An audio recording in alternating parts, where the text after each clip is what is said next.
Your craving for things is not just about craving for those things per se.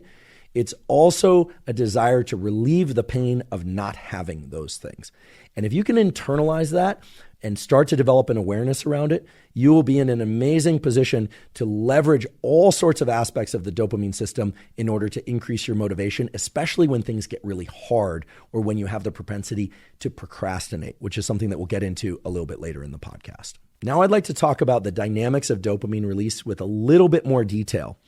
And this is something I've never covered on any social media post or on any podcast, either this one or as a guest on other podcasts, because on the face of it, it might seem a little too detailed. But if we were to zoom in on that peak and the reward, in other words, to really zoom in on the whole process and start thinking about the circuitry,